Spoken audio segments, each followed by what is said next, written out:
we called it, an extremely wealthy black neighborhood, was approval to celebrate and honor our own people. Never. So we just gonna keep on doing what we always do. Buying from black businesses, supporting black organizations, teaching ourselves black history, having a cookout. Now I do have to plug myself. Because I wrote a book about black history for kids and teens to learn that black history figures can connect to their own life through personal stories from my life and fun facts about these figures and their stories and their emotions. So please pre-order it today. Thank you. So I had some white colleagues ask me what I thought about Trump actually segregating whites and blacks. And I actually told them straight up, like, honestly, I would love that. Now, they looked at me like I was crazy, and they almost spit up their almond milk. And I think they thought that maybe I was saying that out of hatred. But it really isn't about hatred. Here's the thing. I'm not talking about their version of segregation. See, I'm talking about our version of righteous separation, spiritual sovereignty, and black sufficiency. See, the truth of it is that integration was never about freedom. It was finesse. It was a system's way of saying, let's stop them from succeeding independently so we can profit from their brilliance directly. It was about control. And so I want us to be very clear about this. You know, we were never separate but equal. So that's a lie. We were separate and excelling. We had our own schools. We had our own banks. We had our own businesses. And baby, we were thriving. Black Wall Street, they burned it. Rosewood, they bombed it. Wilmington, they overthrew it. Why? Because we were doing too well without them, and they couldn't handle that. And so that's the truth. They didn't really want segregation gone. They wanted control. This is why we know that integration was just repackage of chains. When we were separate, we actually were building and excelling. And when they saw that we could excel without them, then it was like, oh no, we got to take control and make sure that their labor is profiting us.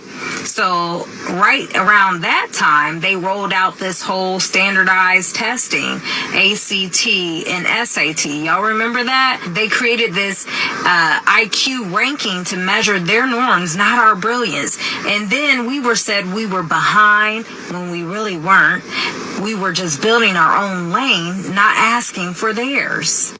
See, I don't know about you all, but I'm kind of tired of the lies. It's very exhausting, you know, just the lies that continue to be promoted. And I want to talk about the melanin, because this whole thing that we're not smart enough, that we're not bright enough, is simply just a lie. And so, you know, all this testing that they're doing, and I have kids in school, and they're made to feel that they cannot achieve. And I have to remind them about their actual superpower, melanin. See, not just your skin tone, but in your brain, specifically neuromelanin, that rich dark pigment found in areas like the substantia nigra, which are critical for learning and memory and decision making and emotional regulation. See, if you don't know, then you won't know how to respond. But when you learn about the studies that have actually linked the neuromelanin to higher concentrations and how it's related to enhanced memory and processing and higher intelligence and faster reaction times, then you know why they have hidden this information for so long. Because when you have higher melanin, you have stronger brain resilience against degenerative diseases. So translation to that is melanin doesn't just make you glow, it makes you grow. Hello tribe, welcome again to this channel. I hope you're doing good. From stories of black inventors, resistance movement, massacres that were covered up, and of course all the glory of pre-colonial African kingdoms. And in the comments, of course, white viewers often admit that they had never had any of it. And honestly, that's not accident. So what makes these particular videos or these particular reactions so engaging isn't just the fact that they are being shared. It is the reactions. And then you'll see the shock, guilt, curiosity, and even gratitude. So we go shortly to watch and see that. Also for as many, it is the first time that they're realizing that black history is more than slavery and civil rights protest. it's rich, global, and of course revolutionary and powerful. So, and the fact that it was buried so deep hits hard. So guys, join me as I've put together all these reactions I've just said, and we're gonna watch. And of course, as usual, guys, as we do it here, circling back at the end of this particular show with my own thoughts, critical deep. So we know that it's not coincidental that people with more melanin have historically been creators, inventors, innovators across every discipline, while also being the most suppressed, because they know that the more melanin you have in your body and in your brain actually produces higher intelligence. So the Bible also says this too in 2 Corinthians chapter 4 verses 7. It says he placed treasures in earthen vessels. What treasures? It was in us all along, right? So we have more melanin, and we know that people with less melanin, because it's a recessive gene and it's a mutation, lack the same level of intelligence, of many different benefits that come along with that. What's so interesting about it is that we're supposed to be looking at this as if it's something negative. But why is it negative when every other cultural group does this? Group economics. See, the truth of the matter is they have stolen from us so many different things, and yet we still survive. And so I don't want to offend, but I have to be blunt here. When we invented it, they patented it. When we built it, they banked on it. So everything we created, they made sure they benefited off of it. Just like Louis Latimer, he actually developed the light bulb, but Edison got all the glory for it. And this has been going on through history. We know that Granville T. Woods laid the foundation for trains. Corporations got the contracts. Dr. Patricia Bath revolutionized eye surgery. The system licensed the tech. Black music became white record labels, billion-dollar industries off of our talent. Every time we create, they capitalize. We are the genius, but they control the royalties. It's quite interesting, isn't it? So when we talk about the facts and segregation, I want to be very clear. It's not racist. We have to understand the dynamics of this. See, the black dollar actually is the fastest running dollar in America. So let's do the math here. And I think it's quite funny. Black people have spending power over 1.6 trillion. But guess what? That dollar stays in our community just for 6 hours, while the white community their dollar stays in their community 17 days. And guess what? Asian communities, it stays in their community 20 days. Jewish communities over 3 weeks. Why? Because we're systemically disarmed from owning what we build.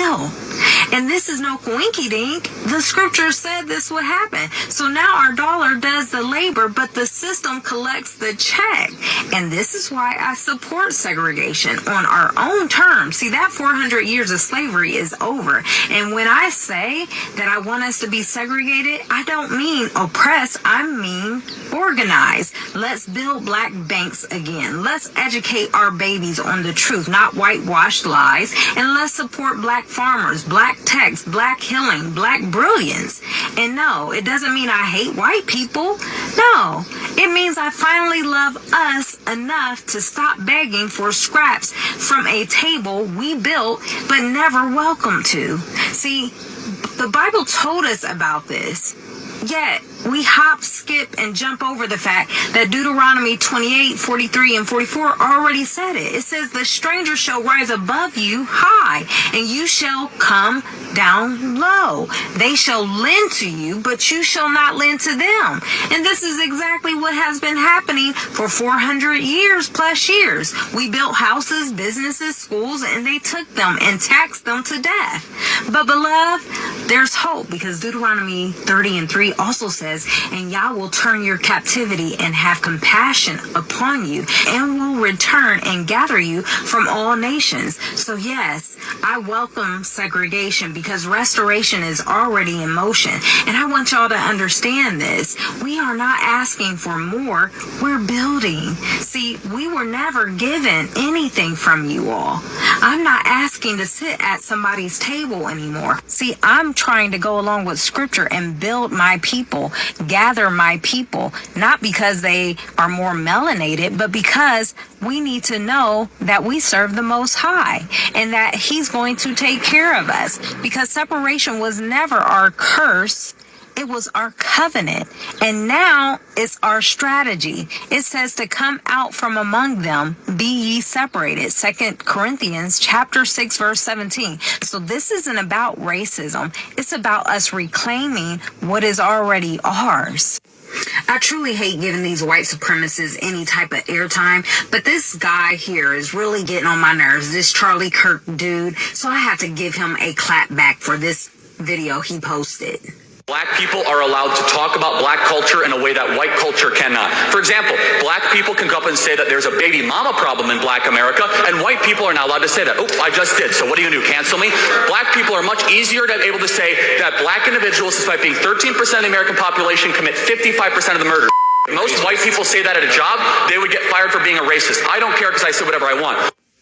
Oh, bless your little colonizer heart. You really climbed on the internet and opened your pale mouth and decided to rewrite history in real time like the rest of us haven't been wide awake. The audacity to claim black people have more intellectual freedom while simultaneously gaslighting the entire globe into believing your fragility is under attack. Now that's rich. Irony is so thick, and it might as well pay for reparations. But I'm going to reveal the lie and hypocrisy behind the Olympics that you just won the new gold medalist for. You say black people can talk about black issues, but white people can't. Well, sweetheart, when y'all own CNN, Fox, Time Magazine, Hollywood, Disney, and the banks, and every Ivy League endowment, maybe, just maybe, you can sit out for just one conversation. And while you're pretending to be gagged, your people are in every boardroom, courtroom, war room, media room, pushing propaganda like it's your birthright. If you're so silent, how come the world speaks your language, worships your whiteness, and mimics your mediocrity in music, fashion, and culture? But I'm going to drop those receipts, the historical Holocaust y'all don't want us to talk about. Let's get into these statistics, since you love to throw out black crime rates around like white folks aren't the original terrorists. Let's talk about genocide. 100+ million indigenous people murdered globally via colonization. And how about slavery? Over 12 million Africans stolen, tortured, sold as properties, built your banks, White House, legacy wealth. And what about these serial killers? Oh, you don't want to talk about that, because statistically, over 76% of serial killers are in the U.S. are white. And how about school shooters?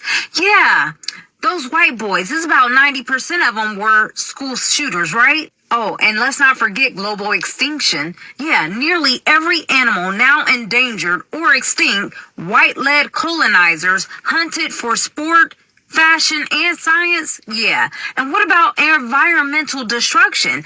You bulldozed the whole rainforests of this world, dumped oil in oceans, and then said climate change like it was a mystery. And let's not forget, you poisoned your own Europeans during the bubonic plague because y'all didn't believe in using soap. So before you speak on crime statistics, check the colonial body count. Yeah, I want to talk about this irony though. You all want to parent us now? You want to talk to us and talk down to us? You say black folks need to get their act together? Sir. Y'all are the original baby's daddies, raping our women, selling our families, and now you're confused about single mothers? Your wives were sipping tea while your children suckled on the breast of black nannies. Did you forget?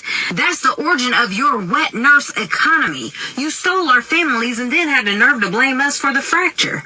That's like robbing a man and breaking his legs and then calling him lazy for limping. And don't come for our music, our art, and our soul. You manufactured the whole hedonism and handed the record deals to those willing to sell their souls for the culture you corrupted. Yeah, you say our rappers don't challenge the rot?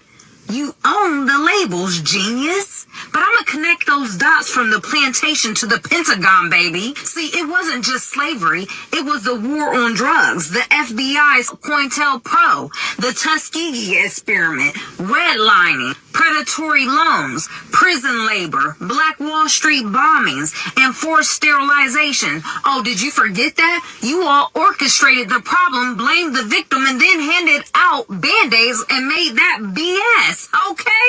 Even your DEI talking points are laughable. White women are the primary beneficiaries of affirmative actions. Did you hear that right? You parade black faces for photo shoots, the poster child, while your HR departments remain whiter than sour cream. We see it. But here's the uncomfortable truth, sweetie. We are the blueprint, not the afterthought.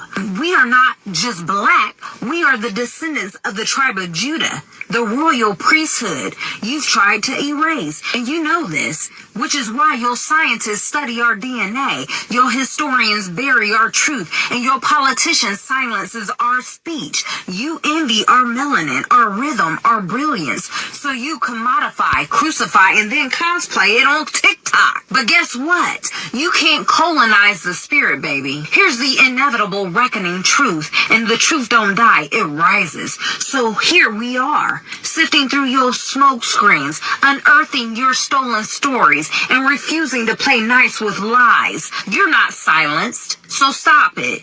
You're sobered, and that sobering truth is this. You can't cancel us when we are the original signal, the source of the frequency, the soil from which God made humanity. You call us victims, but we are the verdict, and the jury is back. Your father is the father of all lies, but our father, he is the truth that exposes every single one. I need you to kindly exit stage left because your time on the mic is up. Accurate history is teaching white Americans how white slave owners raped, beat, humiliated, mutilated, murdered, and cannibalized their slaves. Accurate history is teaching that George Washington's false teeth were made out of his slaves' teeth. Accurate history is teaching that Abraham Lincoln may have said some words and signed some shit, but he did not physically do anything to free the slaves. The white abolitionists also often get almost total credit for freeing the slaves. I bet you've never even asked yourself what the slaves were doing to free themselves, and the answer to that is most of the fucking work, including giving the ultimatum of war. But then we get a bunch of white people mad that their kids might feel guilty if we teach real history. It's not about your white child's feelings. Teaching accurate history isn't about white people's feelings, but that does sound like something that someone who's only ever been taught a white glorifying version of history would counter with. Ask why we ever felt like we needed to curate a false version of what white people did and did not do to black people to begin with. And then ask yourself why white-ass politicians are verbally attacking real history by calling it slurs, which is, by default, also the act of calling black people slurs. Do you know how much effort it takes to drown a town of people? Think about that logistically, what that takes. I want to make a series here on TikTok and call it White Black History, because as a white person, I know we don't get taught the truth on America.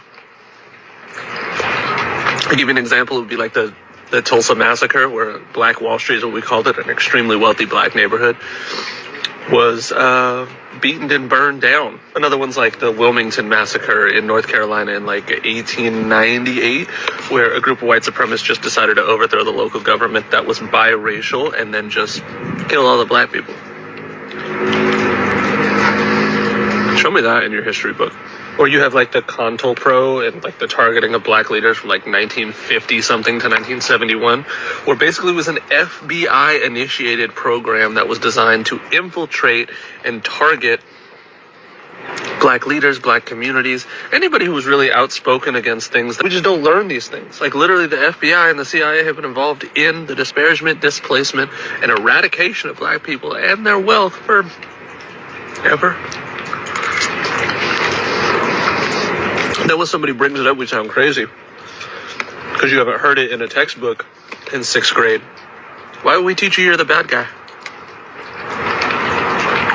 It's crazy.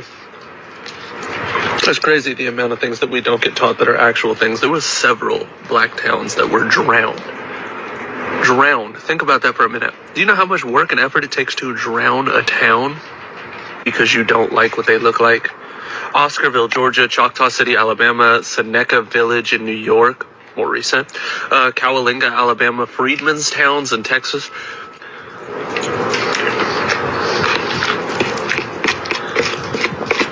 That's black white history, though. As more people are kidnapped by ICE to fill their quota, I am reminded time and time again of the Fugitive Slave Act of 1850. The Fugitive Slave Act of 1850 essentially gave officers and people the right to kidnap black people who they believed ran away from their enslavers to be free. You can probably guess that even if that person was legally free, they could be kidnapped, even if they did have legal papers that they were a free person. Often, people who were kidnapped under the 1850 Fugitive Slave Act could not testify for themselves or did not have a trial with a jury in court. They could just be sent back to their enslavers or worse. And I can imagine people during that time saying things like, well, if they wanted to be free, they should have done it the right way, not the illegal way. But can you imagine how difficult it was to get your freedom as a black person when the entire country was built upon your back? And often people would be hired and paid to hunt people down and kidnap them. The more people that they ripped from their homes, from their families, from their freedom, the more they got paid. Are you starting to see the comparisons here? The dehumanization, the stripping away of rights? Are you starting to see the purpose of ripping communities and family apart for power and for money and blaming it on the victims who are truly just trying to find safety? Can you imagine if you lived in 1850 and let the words fall from your mouth, they should have done it the right way? They should have proved their humanity to us the right way. That doesn't make sense to me. And it doesn't make sense to me now. And I cannot believe I am alive watching an act that I learned about in school in 1850 appear right before my very eyes again, with basically no difference from how it was in the 1800s. It's the exact same. And the thing about it is, this is an act. What's happening now to the Mexicans? See, the Mexicans and all of the mulatto people are strategically made race to act as a liaison, in other words, a barrier, a barricade between us and the pure Edomites. They call themselves white people. We'll let them have that because it's nothing but an indictment to the crime they have committed. It's a Exhibit A. But their bastard children are the people that they are pretending to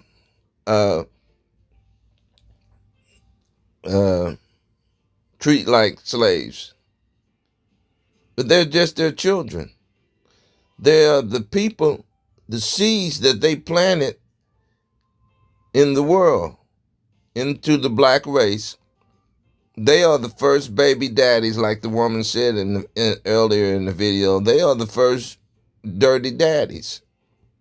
Because even the Most High had Yahushua to say to us in a parable, Matthew 13 and 25, while men slept, the enemy came and sowed terror among the wheat.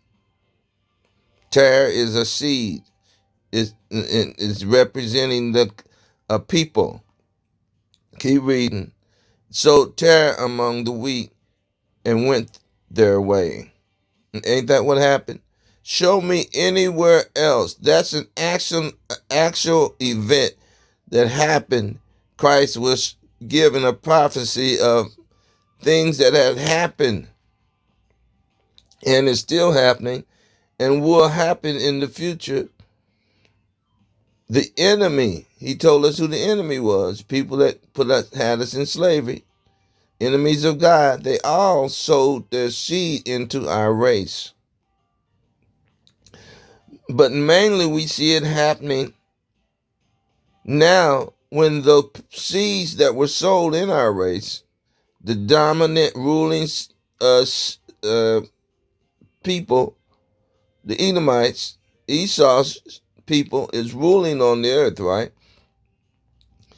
So they needed these people, their bastard children, to act as pawns and actors, right? Because they are delegates for the white supremacy. They are the pawns for white supremacy. They're playing chess. And their plan is to checkmate God and his chosen people. That is the devil's plan.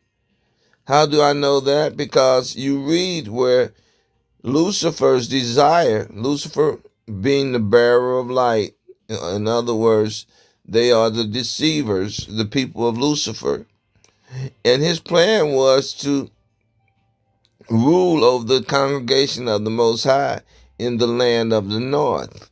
The congregation of God is the Israelites. And his plan was to rule over them, oppress them, attack them, make laws, and trick them into thinking that these were the laws of the land, which are the laws of God, which were not. They are the border of wickedness. So they invented these laws and brainwashed us, gaslit us into thinking that if we didn't follow these laws, we were disobeying our Most High God. And so when we say, look what they're doing, the same thing they did to us, they're not really doing that to their bastard children. They're just moving them around the board like pawns to force us to see, because they think that we are stupid and we don't, and we're going to be manipulated by, our love, our kind hearts, our melanin in our brain, the woman was talking about, our godliness. And we will not fight and stand up against our enemies. We can't resist their pain. They think we've been so conditioned by the system that we can't resist running to their rescue and resist the cries of their pain. So they are liars. So they're crying like they're in trouble when they know that they're acting in behalf of white supremacy. And we know it. And we just sitting there watching like we watch a baby. We just fed the baby. We just changed his diaper. We're watching him. And he screamed, the baby, he screams out that cry, "Mommy, help me." A baby has a certain cry and the mother knows that cry. And even a nursing mother knows when the baby's hungry because her milk in her breast start leaking. So she knows the baby's hungry, so that's another indication. But the baby will cry out like he's hungry, that same cry or that same cry, that distress cry. You know that? You ever heard that in your children or your babies or in your sisters and brothers, whatever? You ever experienced that cry? You like run to the rescue and then they're sitting there laughing at you when you go in the room. He's sitting there smiling, "Goo gaga, pick me up." So that's what they're doing now. They think that they are indicating and signaling to us that they need help when actually they're setting an ambush for us. And so we want you to know that we are not coming to your ambush parties. They did that all through. It's the same old trick. When they first got here, you know what they did? They called us out to war. Not, when they were taking the land, not when they first got here. First got here, they befriend us. They pretend to befriend us. And then as we realized they were our enemies and we began to war with them, they would call us out to a certain place of war. And we would leave our wives and children with just a few people. They knew how to fight. And we'd leave them there and we'd go out to meet the cavalry. And the cavalry would have their own people circle back, kidnap our women and kids, kill as many as they had to, and kidnap the rest. And then they would get the word to us at the fort. We got your kids, we got your wives and kids at the fort. And if you don't surrender, drop your bow and arrows, your guns, your rifles, and come in and sit on that plantation and don't go anywhere, we'll feed you.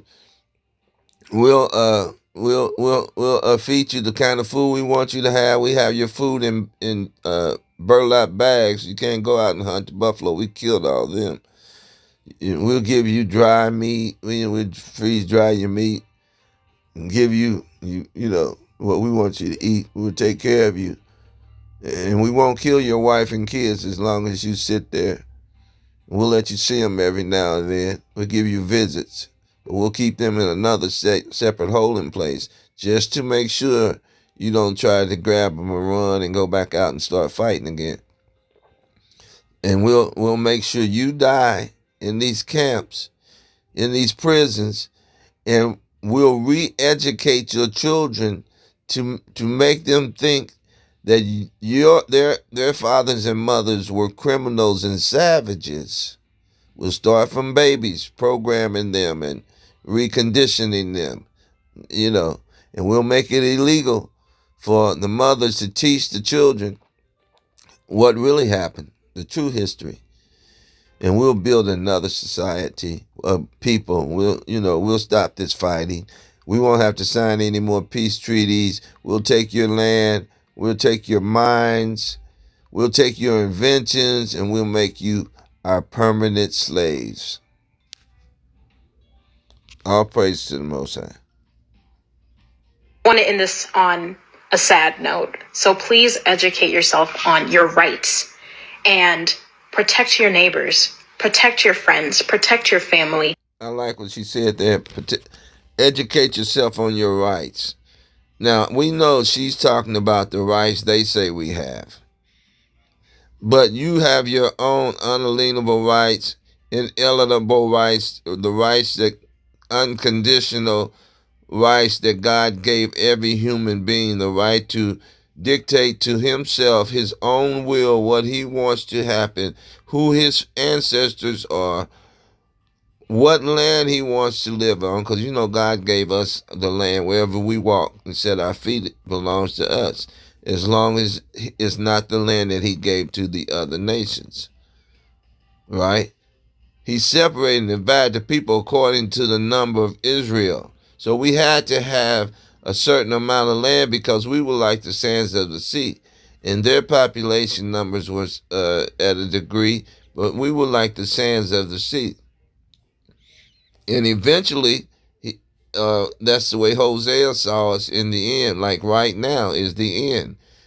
They can't count us. You can't count the sands of the sea. You don't even know who they are.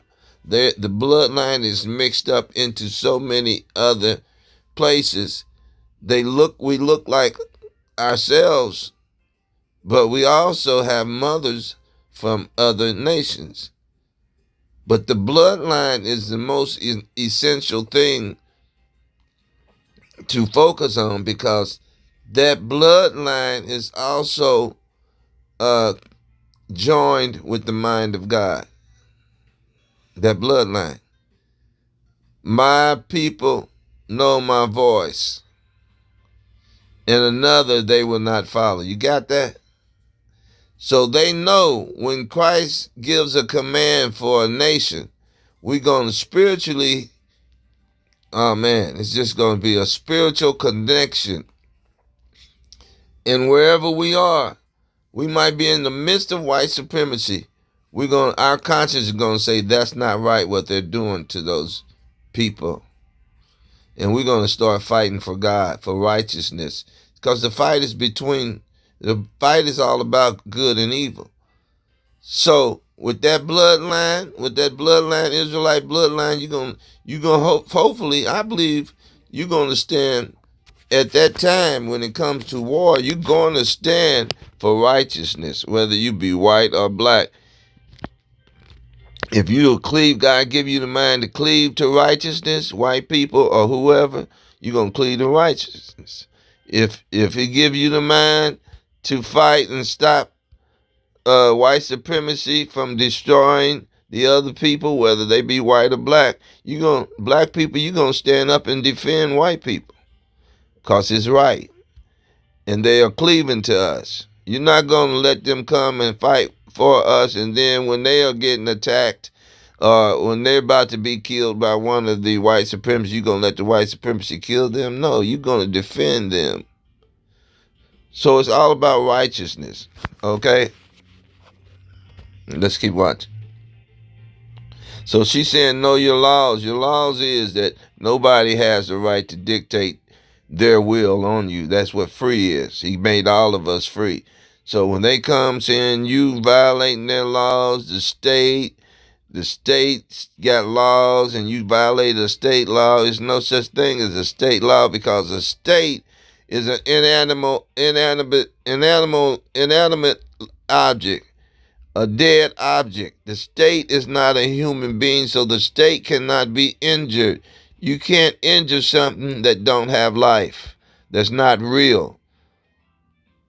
Only injured parties can bring claim of injury, and it can't have a third party representing it. The injured party must fill out an affidavit, a signed, written affidavit, and they must swear that the things they wrote down is true, and they must stand before their accusers and give evidence how they were injured by the people they make a claim and an action against. So a lawyer can't say, well, you injured the state and I'm standing up here. No, the state got to stand up and open his mouth. The state, now, who they're calling, they represent the state. He got to open his mouth and say, these black people injured me when they didn't keep their law. The state cannot talk. Third parties can't represent injured parties. So tell me how they have laws and rules and they expect you to follow them, saying you violated state and their government and their local city ordinance. You cannot be injured a city, state, or government ordinance, a corporation ordinance, right? So they are making false claims against you. Therefore, if they considered themselves working for you and delegates for you, getting their power from the people, then they automatically, when they violate their oath of office and our constitutional rights, which is God-given rights, then they automatically descend to illegal aliens, and they need to be deported, fined, put in jail, whichever suits the crime, and whichever we want, because we are the law of the land. We are the sovereign. All right.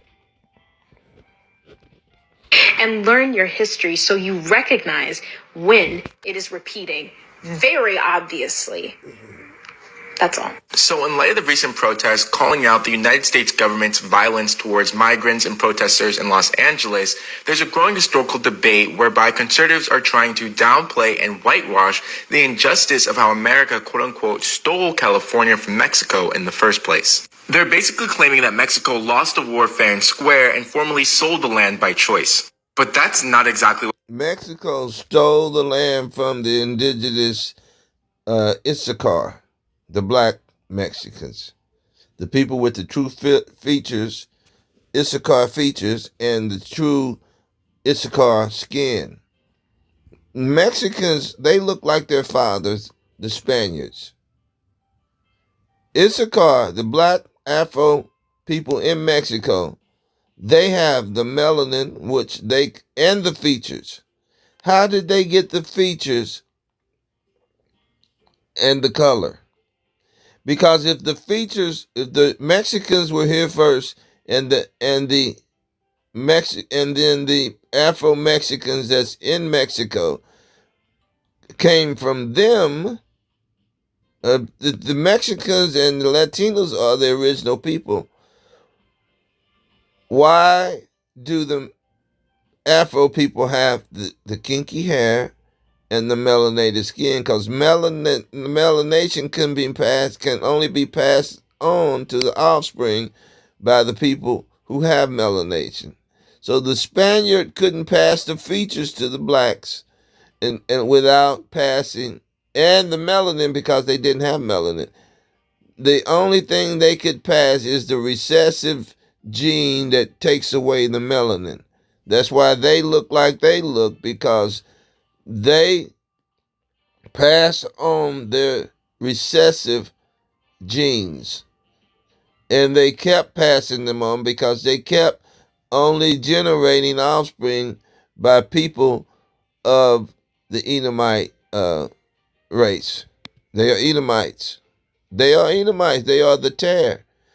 They have some tan ability. Some of them don't tan at all. They burn. Right? Or they get a red tan like he's got now. That's a red tan. That ain't a brown tan. That ain't melanin. That's a red tan. That's sunburn. But maybe not to the degree to where it would give them, cancer or blisters and stuff like that. So that's what they're shooting for.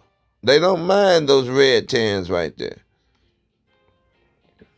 And those kind of woolly hair. They don't mind that part because they're getting a benefit from that. It's life preserving, that melanin.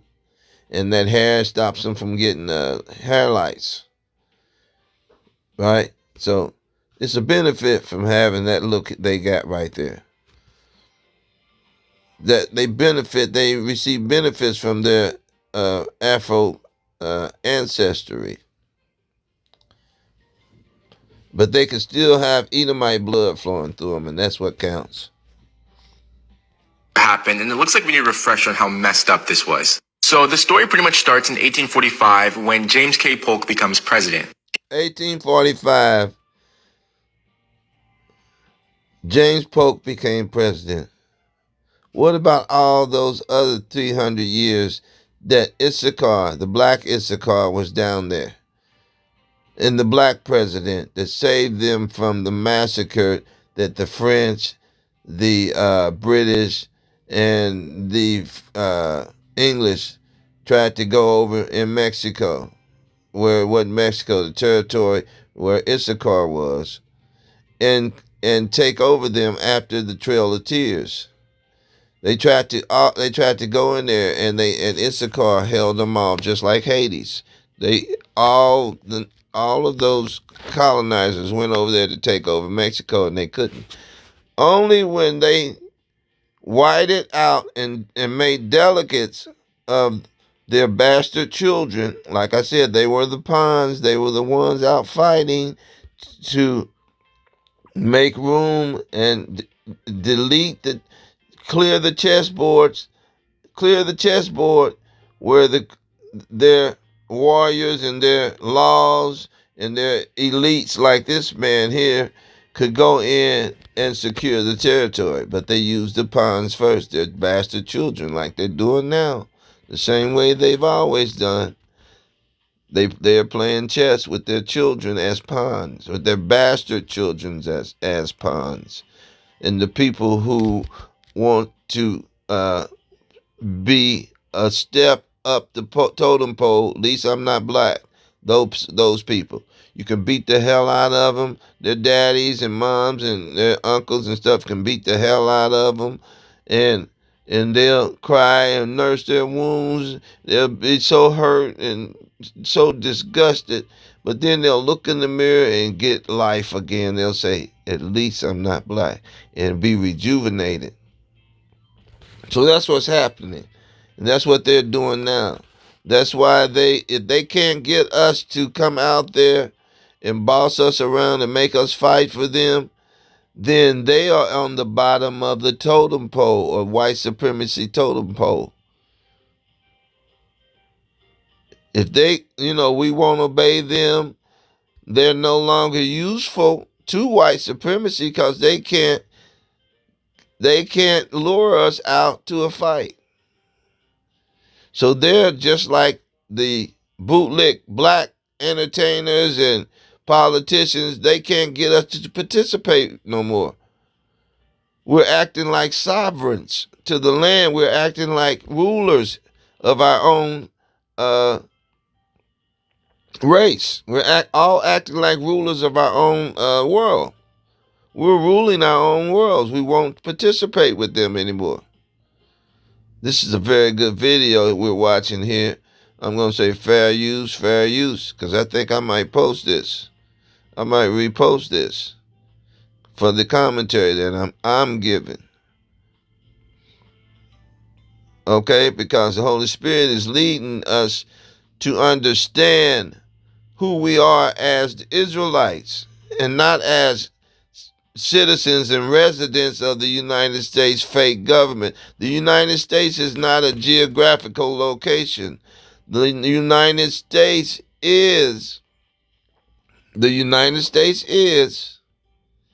a corporation in an imaginary that rules over an imaginary territory, because they don't rule where we are.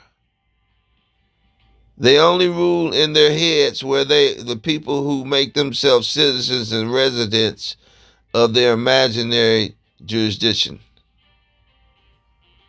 Now, they're in the same geographical location with us, but their authority does not reach unless we consent, ignorantly or with fear. And if they force us to consent by gunpoint, then we just go ahead and we'll challenge their jurisdiction in court. You do not consent. You have no contracts with them. They can't try you in the admiralty jurisdiction because you don't have a contract with them, and they can't take action against you under the local courts because they're admiralty courts. They have to take you to common law, which they are in the wrong. They have you in the wrong court. They have no jurisdiction over the city and local appellate courts. We have to be in a federal court where Constitution law is applied. The Constitution jurisdiction, common law jurisdiction, two jurisdictions that the Constitution is the law of the land, along with international law. They agree with common law. They agree with rights of indigenous people. We are the sovereign of the land, so no nation can come and occupy the land with us and call themselves sovereign and force us under their jurisdiction. That's international law. And that's international is human laws, the rights of every human to govern themselves. Okay, so we need to realize that and start operating from that mindset that they don't have jurisdiction over us.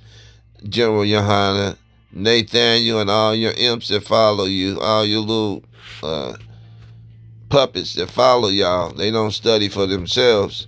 And all these other camps that say they have jurisdiction over us. You'll never resist them totally until you first resist them in their minds and these laws that they created and try to force us to think that we are under their jurisdiction. You'll never find out or come to the realization that they will flee from you when you resist them, meaning you challenge their jurisdiction. They will flee from you. You thinking that's why they put the police out there for it first, because hopefully the police can get you to resist them, and they'll say, "Hey, they was resisting arrest. They fought. And they were going to take our guns, and we had to do what we had to do." No, you don't resist the police. You resist the courts. That's where you deal with the law at. The law will never go against itself. If you get in the right courts, challenge the jurisdiction, the law is the law. It's a balance. God created it like that. You don't resist the taskmasters. You go in the court and you present your case and your claims that they had to have no jurisdiction over you because you don't consent to their corporation, and based on their own laws, the injured party have to swear out an affidavit, a sworn affidavit, and stand before you and express to the court how they were injured. You can't injure a statute or a law or something they made. You can't injure. You only can injure living human people. And a third party can't represent the injured party. So like the lawyers and the prosecutor, they can't represent the state. If the state could even bring charges, the state have to swear the charges out and write them down, or have somebody write them down and swear that the injuries on that paper was the injuries you received. How can a dead thing swear to any injury? Just think about it. You got to keep thinking about that. Just keep thinking about that. Come back to this video and just keep thinking about that. They can't have jurisdiction. They can't have authority over you because you don't consent to their charade that they're playing. They are not governors because slavery has been abolished. You are free. So they can't dictate to you their laws and their wills for you. You have to consent to it. They are a corporation. They are not a geographical location. They don't own anything in our country. We are the sovereigns. You got to keep remembering these things. And you don't challenge the police with this. Your argument is with the courts. Go on my channel and look for that green frog on in my playlist, showing you how to win every case before it gets started, without making a plea, but challenging the jurisdiction of the courts. If you are sovereign to this land, even if you are white people or other nations, if you are not a part of their corporation, they can't give you a visa to come over here. You can appeal to the sovereign people and ask them for a visa, like we gave those Englishmen in the Declaration of Independence. We gave them peace and friendship treaty, peace and friendship treaties. We gave them permission to stay over here. We gave that to them. Obama proved it and told you how we gave it to them. Right? He said the Moroccans gave them their first visa to come here and live. And they couldn't go back into the interior of the United States. There were too many natives that hated them. They had to stay on that border coast, East Coast. And they made treaties. Why would you make treaties with people that you had overpowered? You didn't overpower us.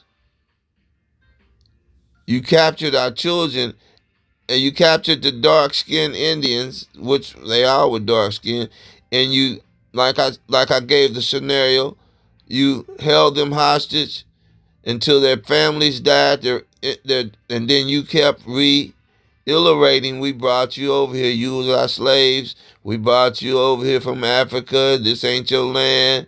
And even our own people, who we call our leaders, the Israelite camps, they keep regurgitating that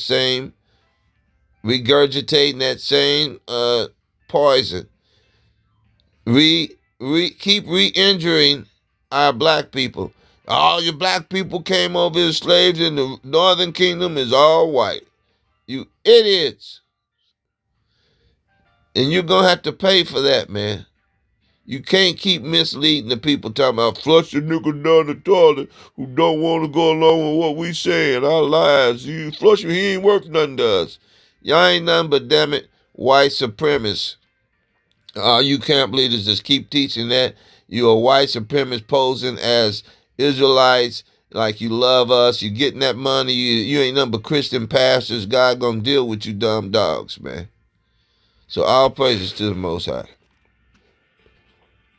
Taking California and other Mexican land to expand the United States was pretty much at the top of his to-do list. But when Mexico decided to turn down his offer to buy the land for $25 million, he decided to take it by force. It was actually at this exact time that we first encountered the term manifest destiny, or that whole idea that white Americans were destined to take over the continent and that Native Americans, Mexicans, and even in some cases the British were standing in the way of this progress. Okay. So Mexicans wasn't standing in the way of shit in 1800s.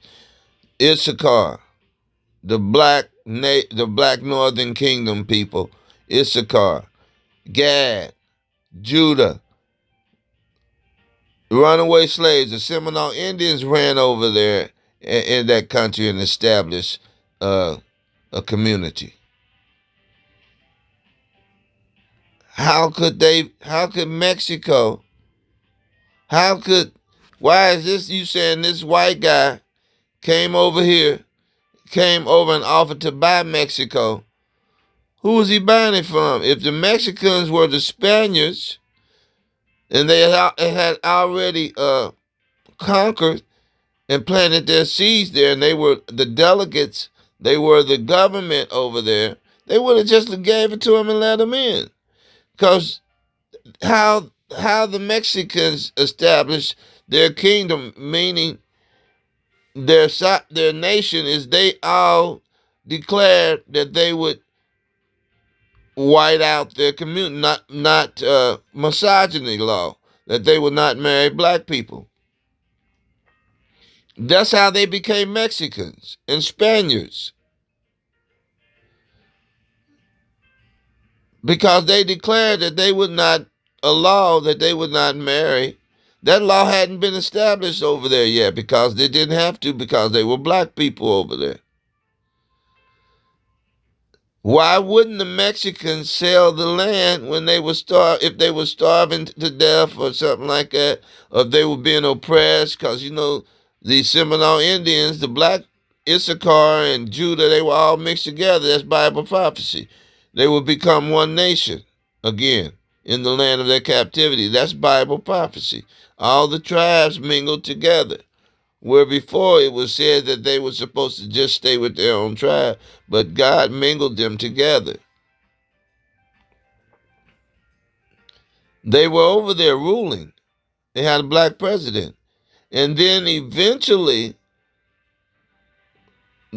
the Edomite nations forced a regime change. That means the Mexicans and the Spaniard had whited out, had created more terror, and gathered themselves together by the will of the Most High, and became strong, raised up very high against Issachar, the true Issachar that's over there now,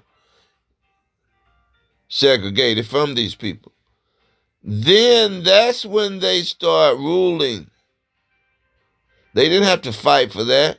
Their bastard children, the pawns, opened the gate and let them in, like they did everywhere in every land. That's how white people got ruled, and the French got their rule. Is, the Dutch, all down through the Americas. Now they got their rule a different way. They took slaves down there. They took the Indians down there and had control over them, except for, everywhere. But we see another uprising like Hades in Rio, where 30,000 black slaves rebelled against their slave masters, killed them, most of them, and then went up in the mountains and lived there. They went up in the high part of the country and lived there, and they could not come up here and get them out. And for years and years and years. And then they eventually made a treaty with those runaway those renegade slaves. I'm not sure of who they are as far as what tribe they are. Israelite tribe, the Northern Kingdom. They came down from the treaty and started living with the people, but they were under their government and their jurisdiction. Slavery was over, and they treated them second class, but they still, gave them crumbs from the master table. The master had a table prepared. They thought they was going to sit at the table with the master, but the master said, no, we're going to just have y'all working like, going to pay you good. We got jobs for you. Y'all can eat crumbs from our table, eat our leftovers and stuff like that, but y'all ain't got to run and hide no more. We're going to let y'all come down and live with us. The same way they did when they came out of the the Caucasus Mountains, and they came in the Dark Ages. We had to live like that. We were going into their Dark Ages. We came out of the mountain same way the Caucasians came out in King James time, and they let us sit with them, and be like friends to them, but servants, friendly servants. We got all the money. We can make sure we got the government set. Y'all can come down here. We'll let y'all fit in somewhere. You got to have an education, though. And we didn't have education. So where did we start? Labor jobs. We started working labor. So I'm not going to hold this long. No, I'm not going to hold it much longer. I'm going to say all praise to the Most High in Christ. We are about to enter into the Sabbath. So have a great Sabbath. Keep the Sabbath. Do not become unclean going into the Sabbath. Make sure you prepare for the Sabbath. Okay? Because what the Most High is raising us up. This is the end of Esau's kingdom. Let's be circumspect and make sure we are in grace. We're operating in grace and repentance. And we're obeying the Spirit of the Most High. You have an unction from the Holy Ghost, and you know all things. You have an unction from the Holy Ghost, and He will give you a way to escape all temptation. And He will protect you if you are following the commandments of the Most High. Listen to His voice. Listen for His voice. He will give you instructions to light your pathway. And light to show you where you're stepping. The safe path. Okay? God bless.